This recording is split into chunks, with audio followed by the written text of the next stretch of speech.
Zen Stories. 1. A Cup of Tea. Nanin, a Japanese master during the Meiji era, 1868 to 1912, received a university professor who came to inquire about Zen.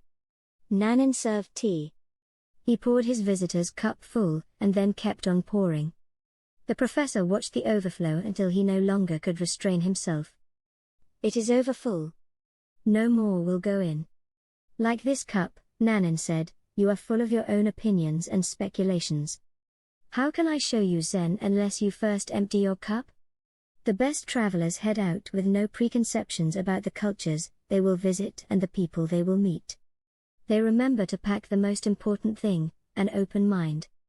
2. Muddy Road. Tanzan and Ikido were once traveling together down a muddy road. Heavy rain was still falling. Coming around a bend, they met a lovely girl in a silk kimono and sash, unable to cross the intersection. Come on, girl, said Tanzan at once. Lifting her in his arms, he carried her over the mud. Ikido did not speak again until that night when they reached a lodging temple. Then he no longer could restrain himself. We monks can't be near females, he told Tanzan, especially not young and lovely ones. It is dangerous. Why did you do that? I left the girl there, said Tanzan. Are you still carrying her? Sometimes the right decision means not following the rules. The important thing is to act, then let it go and move on.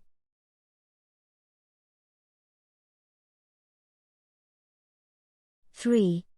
The moon cannot be stolen. Ryokon, a Zen master, lived the simplest kind of life in a little hut at the foot of a mountain. One evening a thief visited the hut only to discover there was nothing in it to steal. Ryokon returned and caught him. You may have come a long way to visit me, he told the prowler, and you should not return empty-handed.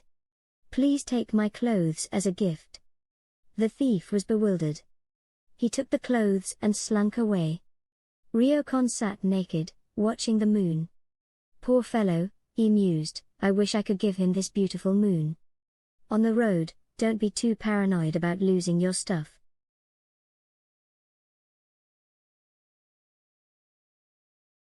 4. The Gates of Paradise. A soldier named Nobushige came to Hokkien, and asked, is there really a paradise and a hell? Who are you? Inquired Hokkien. I am a samurai, the warrior replied. You, a soldier, exclaimed Hokkien. What kind of ruler would have you as his guard? Your face looks like that of a beggar. Nobushige became so angry that he began to draw his sword, but Hokkien continued, so you have a sword. Your weapon is probably much too dull to cut off my head.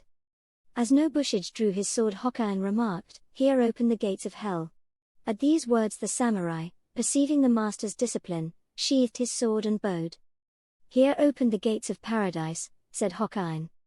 The difference between heaven and hell is often a matter of perspective. How will you choose to perceive the experiences of your journey? 5. Learning to be silent. The pupils of the Tendai school used to study meditation before Zen entered Japan. 4 of them who were intimate friends promised one another to observe 7 days of silence.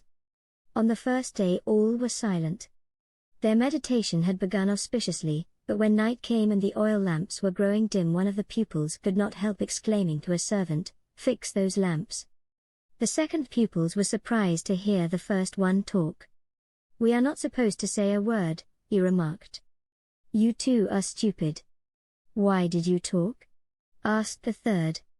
I am the only one who has not talked, concluded the fourth pupil. Never be too quick to judge others. Chances are, you're not the perfect traveler yourself. 6. Time to die. EQ, the Zen master, was very clever even as a boy. His teacher had a precious teacup, a rare antique. EQ happened to break this cup and was greatly perplexed. Hearing the footsteps of his teacher, he held the pieces of the cup behind him. When the master appeared, EQ asked, why do people have to die? This is natural, explained the older man. Everything has to die, and has just so long to live. EQ, producing the shattered cup, added, it was time for your cup to die.